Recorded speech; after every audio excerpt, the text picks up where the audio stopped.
Bird is a coming-of-age drama written and directed by Andrea Arnold and starring Nikia Adams, Barry Keoghan and Franz Rogowski. 12-year-old Bailey lives with her dad Bug and brother Hunter in a squat in North Kent.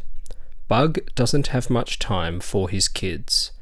Bailey, who is approaching puberty, seeks attention and adventure elsewhere. This review will be spoiler-free. The coming-of-age drama is one of my favourite subgenres, and so I always feel drawn to checking out a new one whenever it comes out. And this isn't the best one that I've ever seen, but it's pretty good. I love the dreamy atmosphere of the film. It's a really relatable story about someone who feels distinctly individual inside of a colourful world. Nikia Adams does a wonderful job carrying the film as the protagonist, Bailey. Much of the film depicts the lifestyle of Bailey and her father, Bug, played eccentrically by Barry Keoghan. How predictable is it at this point to say that Keoghan plays an eccentric character? He loves Bailey very much, but is often on his own track, wrapped up in his relationship to his fiancée Kaylee, or losing himself to dance. Bug's scenes were many of my favourites, as his erratic behaviour can be very interesting to watch, whether that's anger, love, or just overall goofiness and fun. Franz Rogowski appears as Bird, a vagabond that Bailey meets after falling asleep in a field.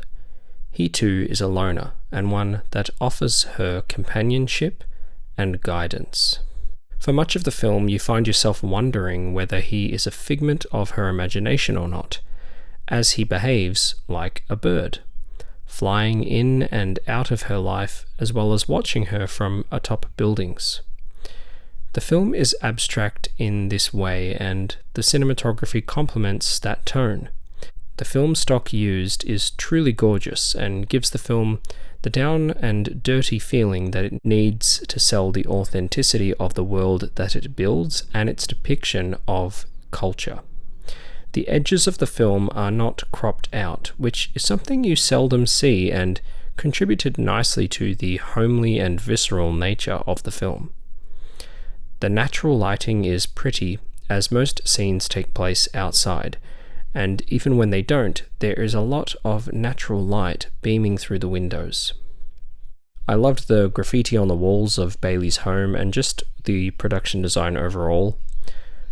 Bug has many responsibilities and he struggles to handle it, but he always makes his love for his family known. One of the best scenes in the film being one at a train station where he gives advice to his son. Bailey struggles to know herself, and while she has fun hanging out with her friends in town, she feels disconnected.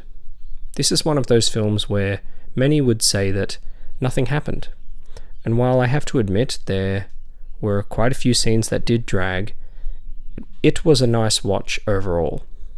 It was beautiful to look at, with great performances and the kind of vision that felt intentional and relatable. This is not the kind of film that will work for everyone, but I can see it resonating with young people that feel alone in their circumstances. Check it out if you're interested.